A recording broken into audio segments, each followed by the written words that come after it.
The gentle clink of expensive crystal and quiet murmurs of judgment filled the air at La Maison, downtown's most exclusive French restaurant.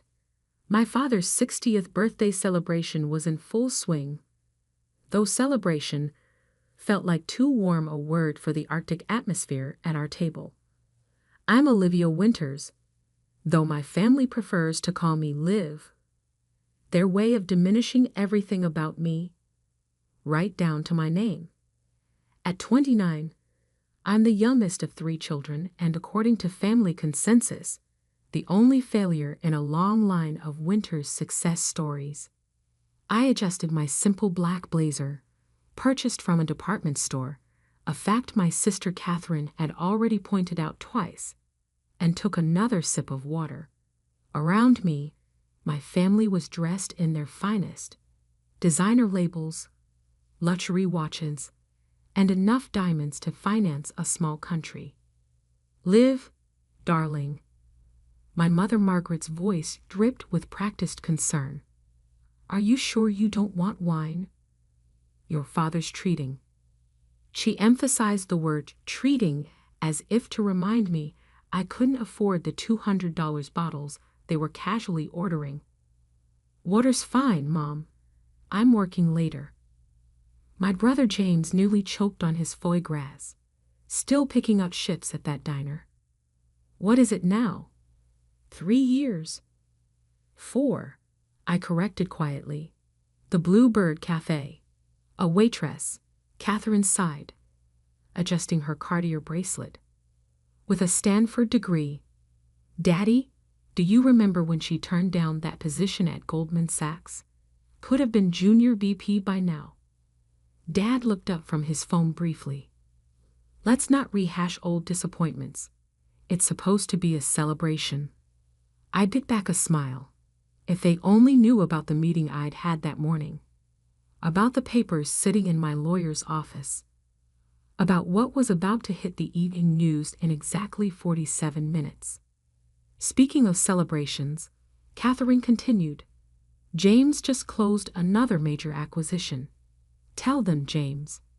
My brother straightened his Hermes tie. Winters Investment just acquired Peterson Tech. Small firm, but their AI division showed promise. Got it for a steal. They didn't even know what they had. I took another sip of water, remembering the frantic call I'd received from Peterson Tech's CEO last week. Are you sure about this, Ms. Winters? Selling to your brother's firm seems. Trust me, Tom, I had assured him. Everything's proceeding exactly as planned. Liv? Mom's voice snapped me back. Are you even listening? Your brother is talking about his success. Sorry, just thinking about my shift schedule. James laughed, that sharp, dismissive sound I'd grown to expect. Must be complicated, keeping track of all those coffee orders. How much does that pay now? Minimum wage plus tips? Something like that.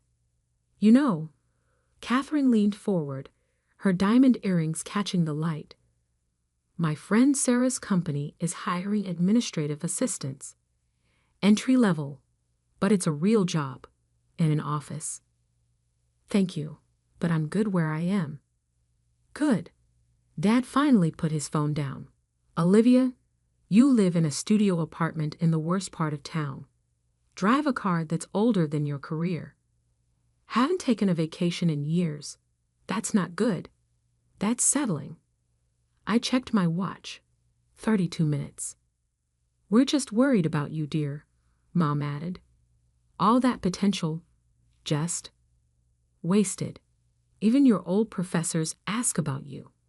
Such a bright student, they say. What happened? What happened was 4 years of careful planning, of building something revolutionary while they were all too busy judging me to notice, of waiting for exactly the right moment to. My phone buzzed. A message from Marcus, my CFO. Stock transfer complete. Press release in 30. You ready for this? I texted back. Born ready. Family's all here. At least she's not asking for money, James offered, as if that was a consolation. Remember when she wanted us to invest in her tech startup idea? Catherine laughed. What was it called again? Winter something? Winter Tech Solutions, I supplied. The company name I'd abandoned 4 years ago when I realized my family would never take me seriously. The day I decided to build everything under a different name, a different identity, while maintaining my waitress cover. Well, thank goodness, you didn't waste any family resources on that, Mom said. Though speaking of resources, James, tell them about the new house you're buying. James launched into a detailed description of his future mansion, complete with wine cellar and private tennis court. I let his words wash over me, watching the minutes tick down. 10 minutes. 5 minutes. 1 minute. The restaurant's background music suddenly cut out, replaced by the familiar jingle of the evening news. The massive screen above the bar, usually showing muted sports games, flickered to life with the volume up. Breaking news, the anchor announced. In what's being called the largest tech acquisition in the city's history, mysterious company Phoenix Digital has just revealed its ownership of 12 major tech firms, including Peterson Tech. James's fork clattered against his plate. What? The combined value of these acquisitions exceeds $4 billion, the anchor continued. And in a surprising revelation, Phoenix Digital's founder and CEO has been announced as. My family's faces turned toward the screen in perfect synchronization, just in time to see my corporate headshot appear. Olivia Winters, who reportedly built her tech empire in secret while working as a waitress at a local cafe. The silence that fell over our table was absolute. Mom's wine glass froze halfway to her lips. Dad's phone slipped from his fingers. Catherine's perfect composure cracked like fine china. I dabbed my mouth with my napkin and stood slowly. I should go. My shift starts in an hour. Your shift? James choked out. Of course, I smiled. I own the cafe too, along with this restaurant, and the building it's in. Amazing what you can build while people underestimate you. I gathered my department store blazer and practical handbag. Dinner's on me. Order whatever you want. After all, I paused at the table's edge, savoring the moment. I can afford it. As I walked toward the door, I could hear the whispers starting. Could feel the ripple of recognition spreading through the restaurant as other diners connected the news announcement to the scene they just witnessed. My phone buzzed again. Marcus, stock's up 30% already. Ready for tomorrow's board meeting? I stepped out into the cool evening air, where my driver waited with a car that definitely wasn't my old Honda. Ready? I texted back. And Marcus? Make sure the boardroom has a good view of my brother's office building, the one I just bought. Because sometimes the best revenge isn't proving people wrong. It's letting them discover exactly how wrong they've been all along. And this was just the beginning. The morning after my father's birthday dinner, I sat in my real office, not the small locker room at the Bluebird Cafe, but the entire top floor of the Phoenix Digital headquarters downtown. Floor-to-ceiling windows offered a panoramic view of the city I'd quietly been reshaping for the past 4 years. My phone hadn't stopped buzzing since last night. 47 missed calls from James, 32 from Catherine, 65 from Dad, 51 from Mom, and exactly 248 text messages, each one more desperate than the last. I scrolled through them while sipping my morning coffee, the same cheap diner blend I'd grown to love during my waitress years. Old habits die hard. James, Olivia, we need to talk. This is insane. Mom, darling, please call us. We're worried. Catherine. Owned he live. Why didn't you tell me? I've been trying to reach Sarah about that assistant job. Dad. Family emergency meeting. 9 a.m. The firm. Be there. I checked my watch. 8:57 a.m. They'd be gathering now in the Winters Investment Partners conference room, probably expecting me to come running at their summons like I used to. Instead, I turned to my laptop and opened the video conference app. At exactly 9:00 a.m., I sent them a link. My phone rang immediately. What is this? James's voice was tight with barely controlled rage. If you want to meet, we'll do it my way, I replied calmly. Click the link. One by one, their faces appeared on my screen. Dad at the head of their conference table, looking older than he had last night. Mom beside him, eyes red-rimmed like she hadn't slept. James pacing behind them, and Catherine perched on the edge of her seat, perfectly manicured nails drumming against the mahogany. Why aren't you here in person? Dad demanded. I leaned back in my chair, letting them see the city skyline behind me. I have 3 other meetings this morning. This seemed more efficient. Efficient? James exploded. You've been lying to us for years, playing some twisted game, pretending to be a waitress while building a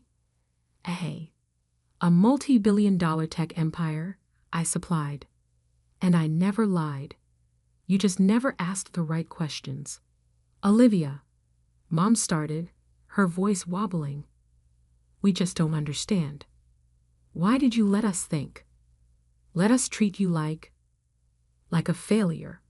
I finished for her, like someone beneath you? That's exactly why. I pulled up a document on my screen and shared it. This is a transcript from the family dinner 3 years ago when James announced his promotion to CEO. Would you like me to read your exact words, Dad?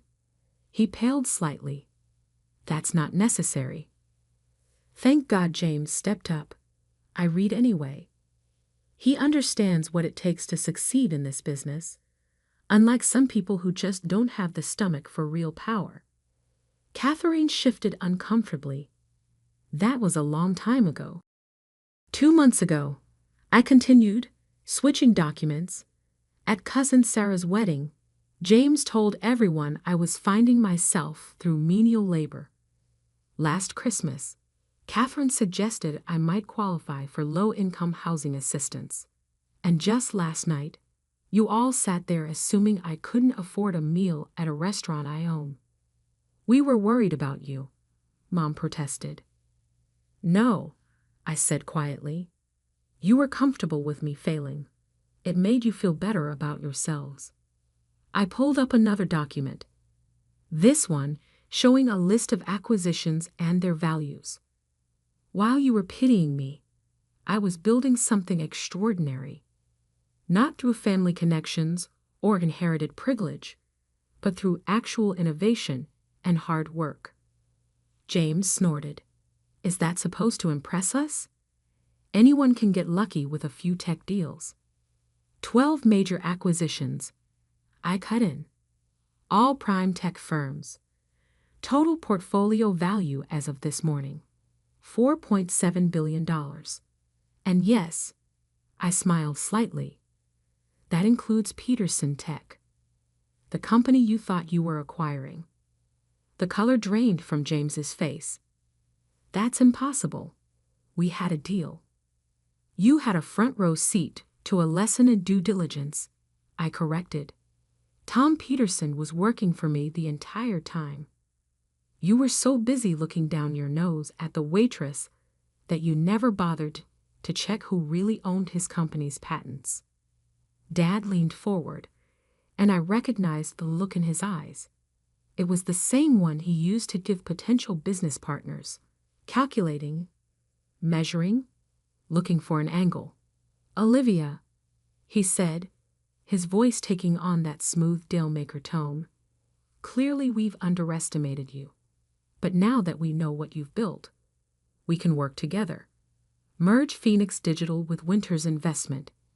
Combine our resources. No. The word hung in the air like a thunderclap. What do you mean, no?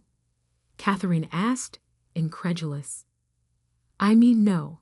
I'm not interested in a merger or a partnership or whatever scheme you're already cooking up to get control of what I've built.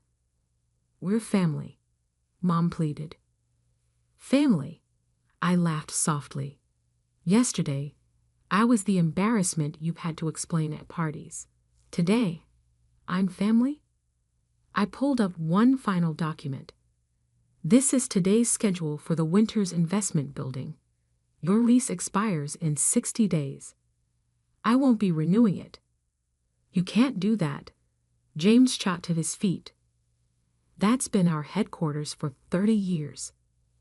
Actually, I can, and I am. Consider it a reminder of what happens when you judge people based on appearances. I checked my watch. Now, if you'll excuse me, I have a meeting with the governor about making our city the next major tech hub. A real meeting in person. Olivia, wait. Dad started, but I was already reaching for the disconnect button. Oh, and James, I added, clean out your office by the end of the month. Some of us waitresses might need to mop the floors.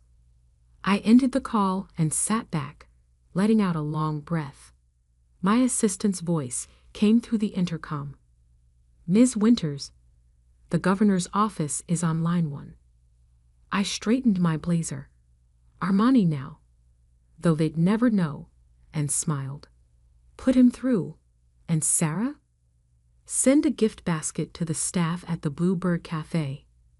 They're about to get some very angry visitors. As I picked up the phone, I glanced at the framed photo on my desk. It was from my first day at the cafe. Apron tied, name tag crooked, serving coffee with a smile. The woman who trained me, Betty, had taught me more about people and business than any MBA program ever could. Sometimes, she told me, you have to look up from the bottom to see how high you can really build. I had built higher than my family ever imagined possible, and I was just getting started. The next 2 weeks unfolded exactly as I'd expected. My family, never ones to accept defeat gracefully, launched a campaign to either discredit me or force their way into my success. First came the rumors, whispers in country club lounges about how I must have acquired my fortune through questionable means. After all, how could a waitress build a billion-dollar empire legitimately? I was reviewing acquisition proposals in my office when my assistant Sarah burst through the door. Your sister's here. She doesn't have an appointment. I glanced at the security feed. Catherine stood in the lobby, Hermel's bag clutched like a shield, looking uncomfortable among the young, casually dressed tech employees bustling through our open-concept workspace. Sent her up. When she walked in, her eyes widened at my office. No doubt she'd expected something less impressive. The space probably made her firm's executive suite look like a storage closet. Nice view, she said, trying for casual as she sat across from me. Though the furniture's a bit minimal. I looked at my deliberately simple desk, chosen because it matched the one Betty used at the Bluebird Cafe. What do you want, Catherine? She pulled out a folder. I've been going through some old family documents. Did you know that technically, as the oldest, I have a claim to any business using the Winters name? Stop. I held up my hand. Phoenix Digital has no connection to Winters' investment. I made sure of that. Her face fell. But surely we could work something out. James is struggling. Dad too. That building was their legacy. No, I corrected. That building was their comfort zone. They're not angry about losing an office. They're angry about losing control. They sent me to offer you a deal, she admitted finally. Of course they did. Let me guess. They'll stop spreading rumors about my business practices if I lease them back their office space. Her silence was answer enough. I turned back to face her. Here's what's going to happen instead. You're going to leave here and tell them that their threats are as ineffective as their business strategy. Then you're going to watch as I acquire the Wilson portfolio next week. Yes, the same one James has been chasing for 2 years. How did you know about Wilson? I smiled. Because I own the building where your firm holds its confidential board meetings. And unlike you, I actually talk to the maintenance staff. They hear everything. Just then my phone buzzed. A text from security. James Winters attempting to access server room. Right on schedule, I murmured. Excuse me, Catherine. I have to deal with something. Our brother just broke into my building's restricted area, probably looking for evidence of wrongdoing. Her face paled. How did you? Cameras everywhere. Would you like to join me? It should be enlightening. We took my private elevator down. When the doors opened, we found James being detained by 2 security guards, both former Blue Bird Cafe employees I'd promoted. Looking for something? I asked calmly. James struggled against the guards. You must have dirt hidden somewhere. Nobody builds this much this fast without. Without what? Hard work? Understanding how technology actually works. Treating people with respect regardless of their position. I nodded to the guards. These men used to serve coffee with me.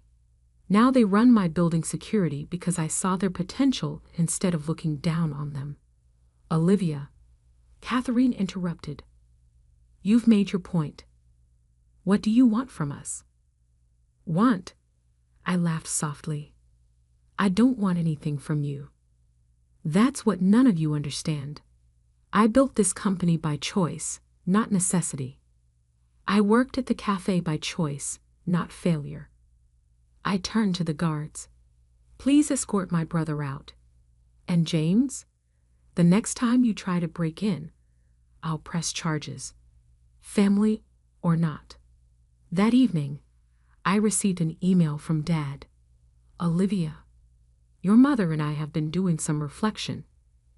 Perhaps we were wrong about your choices.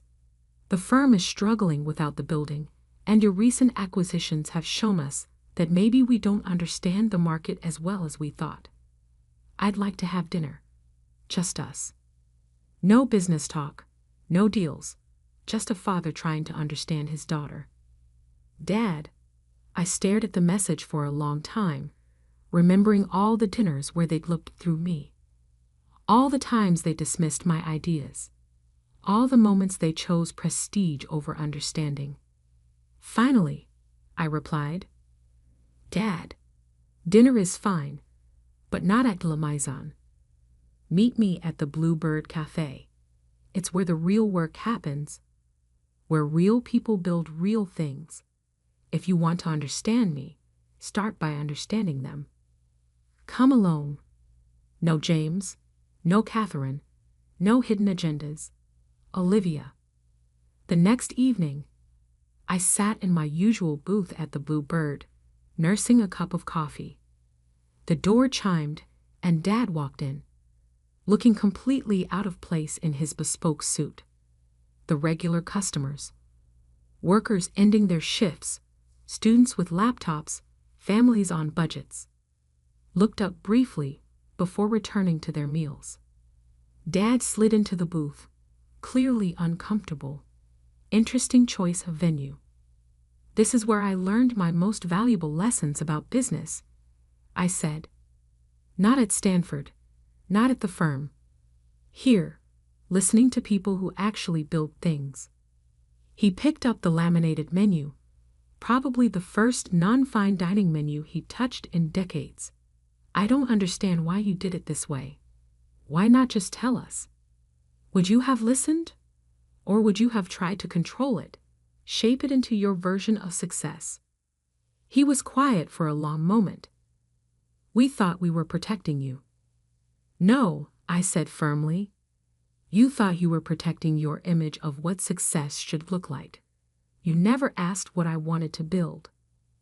Betty came over, still working the evening shift by choice, though she now owned shares in both the cafe and Phoenix Digital. The usual, Olivia? She asked with a warm smile. Thanks, Betty. How's Michael doing at MIT? Top of his class, she beamed. Those scholarships you arranged really helped. After she left, Dad stared at me. You know their names, their stories. I know everyone's names, their stories, their potential. That's why I succeeded where you and James failed. You see buildings as assets. I see them as communities. Dad looked around the cafe with new eyes, finally seeing what I'd seen years ago. Teach me, he said suddenly. I raised an eyebrow. Teach you what? Not about business, not about real estate. Teach me how to see what you see. For the first time in years, I heard genuine humility in his voice. Okay, I said slowly. But we start from the ground up, literally. Tomorrow morning, 5:00 a.m. Meet me at the Blue Bird. Wear comfortable shoes. What are we doing at 5:00 a.m.? I smiled. Making coffee, serving people. Learning that success isn't just about what you own. It's about what you build and who you build it with.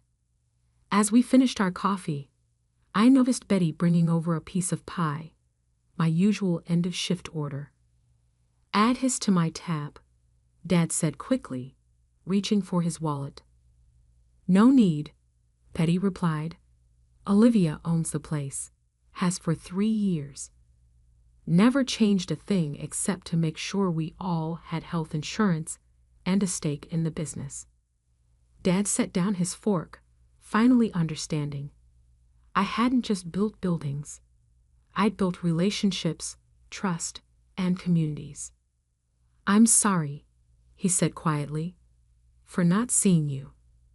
Really seeing you. I know, I replied.